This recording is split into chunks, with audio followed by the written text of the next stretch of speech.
Welcome to the Spirit of Mayflower podcast, and we're joined by Susan Suer from Heritage Leiden and Matthew Hamilton, Framework Coordinator at the Framework Knitters Museum. Welcome to the podcast, Susan. Thank you, Rachel, for inviting me to your podcast.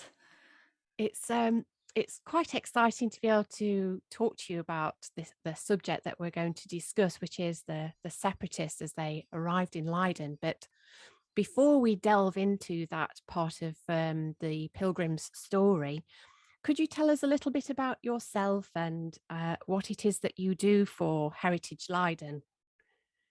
Yes, of course. Heritage Leiden is a regional institute for Leiden and the whole surrounding area, and we keep the archives and all the archaeological finds from Leiden.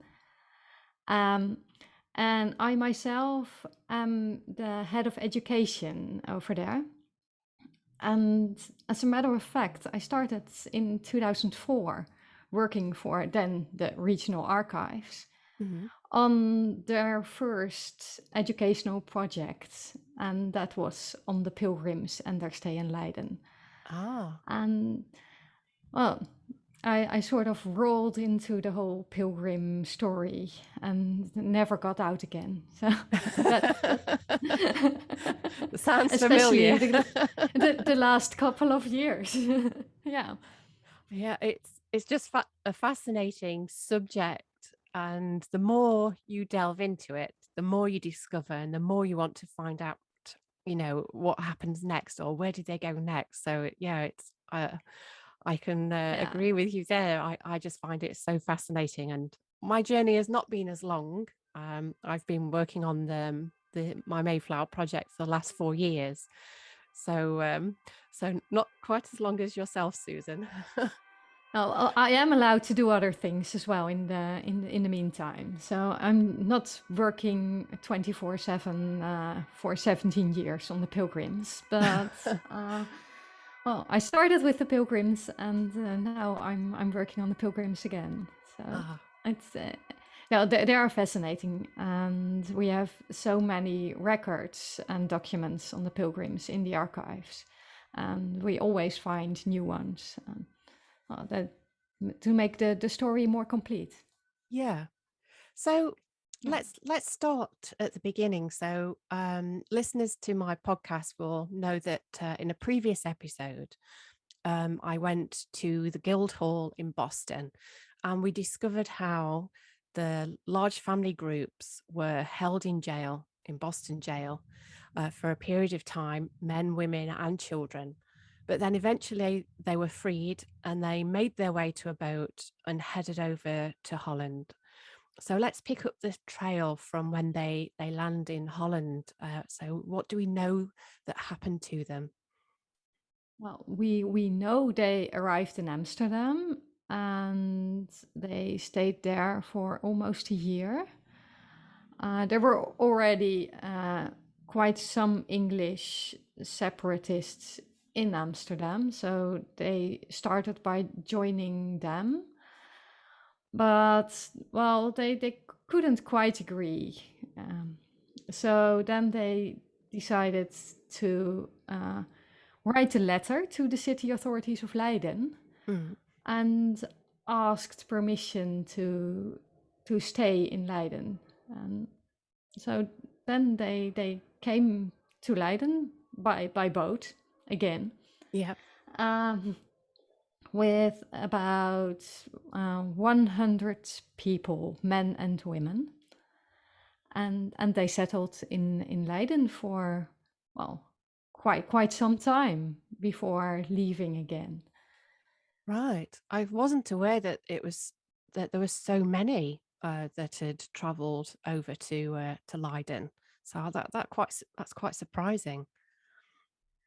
Yeah, and while they were staying in Leiden with their pastor John Robinson, lots of other English people joined the congregation. So it's not just people from Nottinghamshire, but also from Kent and Essex and those surroundings came to Leiden to join the well, the pilgrim community to be. Yes, yeah. So they've fled the Midlands, they've had time in jail, and then they finally make it over to Holland, spend a year in Amsterdam, but things are not working out for them. And then they finally get to Leiden with a very large group and more joining. So what was life like for them when they settled in Leiden? Well, Leiden was a thriving textile city. So when they arrived, most of them had been farmers in Nottinghamshire, and they came to a town where farming was out of the question. But they were more than welcome to join the whole textile industry and work as spinners, wool combers, carders, weavers, and everything that has to be done to turn the wool from a sheep into a piece of clothing. Mm, yeah. And I suppose it would have been a trade that would have been very familiar to them, although their trade were as farmers. The process of, the cottage industry of working a loom in the home and carding and preparing, I think would have been something very familiar to them, wouldn't it? Yeah, they would have known about it. Maybe in England they even had a loom at home, but um, I well, I think it's something different to make your own products just for your own use. Um, or working as part of a big chain of textile production for someone who well who brings you the yarn and sets you to spinning or sets you to weaving again. Yeah. So they might have known about it, but I think the work in Leiden must have been much harder. Yeah, because it sounds Yeah. like it's almost semi-industrial, the sort of Yes. textiles that they're working in. That do you know much Yes. about the hours that they would have worked and where they would have done these activities? Was it in the Yeah. home or was it in? Most of these activities would have been done at home. Yes. It sounds very industrial and almost like a factory, but people weren't together in one room working their looms or spinning. So it would have been done at home, and most of them had very small homes consisting of maybe two rooms, one in front, one in the back, and the front room would have been taken in by the loom. There would have been not much room for anything else but working. And as long as it was light, as long as there was daylight, they would have worked. Yeah. This could be a really great time to introduce Matthew. Thank you for joining us in the podcast, Matthew. Thank you. It's a pleasure to be here. So before we dive into the world of framework knitting, could you tell us a little bit about what is the Framework Knitters Museum and your role within it? The Framework Knitters Museum itself tells a story that starts back way into 1589. And the story of machine knitting starts there with William Lee in a place in northern Nottingham called Calverton. There's many different versions of this story, and whichever one you go with, the end result is that William Lee manages to just about work out a contraption that can reproduce knitted fabrics. The words machine and things like that we'd use today didn't exist at the time. And he took his patent to Elizabeth I, the reigning monarch at the time, and she denied it. Again, depending on the story that you hear, there are different versions as to why she denied it. And William Lee, a few of his apprentices and a few of his brothers all tried to go for patent in France with King Henry IV. Eventually, the monarch in France was beheaded. Lee himself, so the story goes, died a poor man, never having seen the true light of his invention. And his apprentices and brothers brought the invention back to England, to London and to Nottingham, where the invention flourished. And during some of its peak, in Nottinghamshire alone, it employed upwards of at least 250,000 people at the time. So we've just heard about the Pilgrims and them working within the home and working within the textile industry. And the cottage industry of textiles in Leiden sounds very familiar to the life of the framework knitter. And as a member of the museum, I know that you actually are one of the few individuals that can operate the framework the framework looms. So we're actually going to hear you at the loom and working it now. So could you tell us in as much description as possible on a podcast what it is that you're doing, what it is that we can hear? So, as for actually working the machine, that after being here for several years, I've had the chance to develop my experience on the machines, but not only that, explaining it to the public. And the best analogy that relates to what people know today is that it's very much like driving a car. When you're driving a car, your feet are doing one thing, your hands doing another, and your eyes are constantly watching the road. And when you're on the frames, it's very much similar. Your hands are doing one thing. They're approximately twice your shoulder width apart, depending on the frame that you're using. And your hands control the forward and back motion. So they come forward towards your body and then backwards away from you. You then coordinate that with what your feet are doing. It's a very nice parallel that on a frame, your left foot always stays on the same on the left foot pedal, just like how your left foot in a manual car always stays on the clutch. And the slight difference being that when you press down with your left foot, the ball of the foot pivots and your heel actually presses down. Your toes stay relatively still. When you're driving a manual car, it's somewhat the other way around. And your right foot has 3 treadle start between, which extend from under the seat where you're sat to essentially the depth of the frame. 2 of them operate one mechanism, the third one operates another. You have the 2 outer treadles, you have 1, 2 and 3. 1 and 3 do the same thing but in different directions. The first motion on the frame, which also produces the signature sound of the frame, is what traverses the yarn across, and metal shims called sinkers drop down. They drop down because the needles themselves don't actually move like a lot of knitting machine nowadays. It's the rest of the machine that works around it. But the action of those dropping down gives you that signature framework knitting sound. Right. And each frame has its own sound. They all sound different.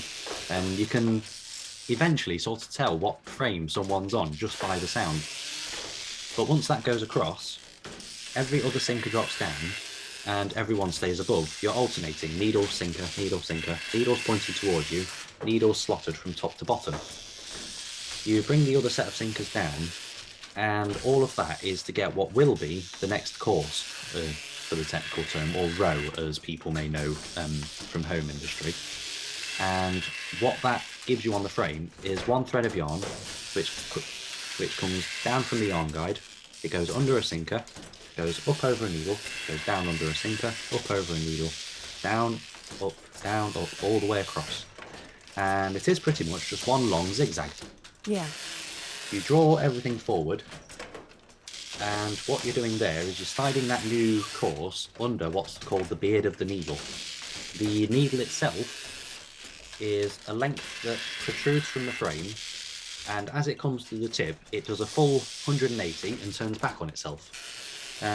Kind of like a very small version of a shepherd's crook. The New stitches go underneath the beard. The beards get closed, and at which point, when they're closed, it's kind of like holding the thread in an eye of a sewing needle. You then bring the old material towards you, which then each stitch goes over the top of the beard of the needle, because like I said, at this point it's trapped in its own little thing. Mhm. It drops off, and it's a very similar action to knitting. Is just pulling a loop through a loop, and that's, like I said, what the needle's doing.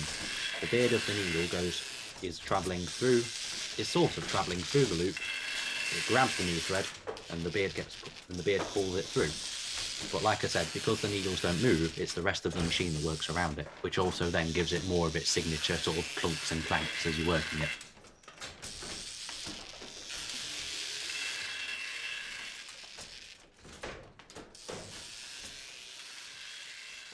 Well, hearing all that noise and then listening to you describe your actions, you could imagine that sitting there at the loom for hour after hour, it would have been quite noisy in quite a small home. So we understand that they were able to earn a living within the textile industry. And what about their preaching? So we know that when they was in the UK, that it was forbidden to preach in a different way than what the king or the head of the church had prescribed. So did they have that freedom that they seeked whilst they was in Leiden? Yeah. Because actually, after the relief of Leiden in 1574 from the siege by the Spanish, um, every religion was, well, tolerated. They weren't allowed to build their own church because there already was the English Reformed Church, and that was one that was formally accepted. But they could have their preaching and their praying in John Robinson's house, and that actually was next to the Peter's Church, the main church of Leiden. And well, there is I'm not sure what the source is, but we always tell people when guiding them through the city that John Robinson called the church organs the devil's bagpipes. Oh, Because the Pilgrims didn't support the organ music, just psalm chanting, I suppose. yeah. So they Yeah, continued that, wanting to do things in a a very simple manner. yeah, And they continued that whilst they was in Leiden. yeah, yeah, exactly. They were allowed to have their own religion, and well, there were so many different religious groups in Leiden during that time. There was the Walloon Church with the immigrants from northern France and Belgium. And as I said, the English Reformed Church, there were Lutherans and Remonstrants. And everything was accepted. Yeah. So Yeah. it sounds like Leiden at that time was extremely tolerant of immigrants and the range of faiths that they followed. So it sounds like they had quite a good life. So what happened to make them decide to go again? Do we know what was the catalyst of that next migration? Uh, the only real source we have about this is William Bradford's of Plymouth Plantation. But I think that they could make a living by working in the textile industry, but it would have been hard work and in dark confined spaces. So that might have been one reason. Mm-hmm. And the other, the whole concept of the tolerant city where everybody was welcome and everybody could do or have the religion they liked meant as well that there were lots of different kinds of religions that weren't approved of by the English. So there would have been Dutch children playing in the streets on Sunday afternoons and singing. So the reason why they came to Leiden, because it was tolerant and they were welcome to work there. The whole that whole reason was also a reason for them to leave again. Right. And there's one more reason. When they arrived, there had just been a truce in the 80 years war with Spain, but that truce would end, so war would come again. And so it would probably be not so nice to live in the Low Countries in the future. Yeah. So they could see the changes that were coming and perhaps thought, well, this is our chance to do it. Let's go to the new world. Yeah. And they really wanted to keep their own community and not integrate and become Dutch. So I don't think nowadays we would like that with immigrants, but they didn't want to become part of the Dutch community. Yeah.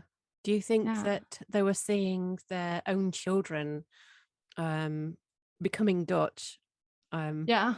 Yeah. Speaking Dutch. Yeah. Yeah. Absolutely. Yeah.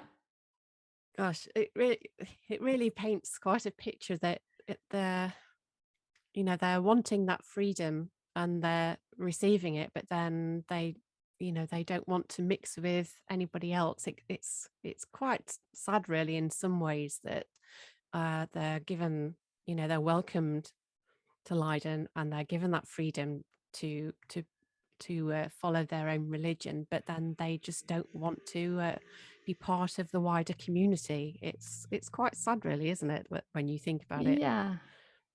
Yeah, it is. But, well, many of the English stayed in Leiden because they couldn't all board the Speedwell. And after the Speedwell was leaky, they couldn't all board the Mayflower. So many of them just stayed in Leiden and their descendants just became as Dutch as all the Flemish and French and German people walking around there. So it's just about 50 of the pilgrims who really went on the Mayflower. And there were Right. hundreds of them when they decided to leave in 1620. Gosh. And then Yeah. we know the rest of the journey of the Speedwell and the Mayflower and them eventually settling in America. But it fascinates me, this time that they spent in Leiden, that 12 years settling in a new place is quite some time, isn't it, really? But then Yeah. seeing what They was had coming children born and baptized. It is quite some time to live yeah. in a new city. Yeah. So they face that upheaval all over again. So if there's somebody that's listening that is interested in finding out more or visiting the city, could you tell us or signpost us to any websites or places of interest when we're visiting Leiden? Yeah, of course. We had a whole program for 2021, of course. And we still have a website, Leiden400.nl. So that's an easy one. I won't bother you with the URL of the website of my institute, but if you just enter in your search engine Leiden Pilgrims, then you will probably just end up at our website, and we have a special part of it in English on the Pilgrims. We have all the documents that we could find on the Pilgrims. We have them in scan and in a database. And if you want to visit Leiden, we even have an ancestor booth you can visit. So the original documents can be visited and watched and photographed. And we have short films. We have virtual reality reconstructions of Leiden at the start of the 17th century. So there's lots of things to do, and well, the city is still has the whole atmosphere of the 17th century. So it's quite tiny actually, and lots of the old buildings are still there. So it's a very nice city to walk around in, just sniff the atmosphere. The Pilgrims would have sniffed as well. Yeah. So you can really walk in the footsteps of the Pilgrims. It sounds beautiful. Sounds really lovely, and I love the idea of the ancestry booth where you could go and delve into your own history and discover things. That sounds great. Yeah. And I think it's interesting for people who are not descendants as well. Yeah. don't need to have a pilgrim ancestor to visit the ancestor booth. Yeah, that's great. Well, thank you so much, Susan, for being my guest on the podcast. You've been such a wonderful guest. So thank you so much. Well, thank you for inviting me. It was a pleasure. And Matthew, you've really helped us to get a flavour of what it would have been like for them to spend, up to 14 hours a day operating the frame to produce textiles. By having a museum such as the one in Ruddington, the Framework Knitters Museum, and having looms that are being operated, it really helps to bring to life that cottage industry, and really helps us to paint a picture of some of the things that the Leiden Pilgrims would have been very familiar with seeing, and operating that loom for long hours at a time. So I want to thank you, Matthew, for being such a great guest for the podcast. Thank you for having me. It's been an absolute pleasure. We're going to close this episode by continuing with the story of working the loom and looking back at Nottinghamshire's history with the Luddite Rebellion, which led to, in 1812, a framebreaker's bill being introduced into Parliament. There was lots of Luddite verses written about the mythical character of Ned Ludd, and we're going to hear this poem put to music by singer-songwriter Mick Jenkinson. Welcome, Ned Ludd, your case is good. Make Percival your aim, for by this bill 'tis understood it's death to break a frame. With dexterous skill the hosiers kill, for they are quite as bad, and die you must by the late bill. Go on, my bonny lad, you might as well be hung for death as breaking a machine. So now, my lad, your sword unsheath, and make it sharp and keen. We're ready now, your cause to join, whenever you may call. So make foul blood run clear and fine, of tyrants great and small, of tyrants great and small.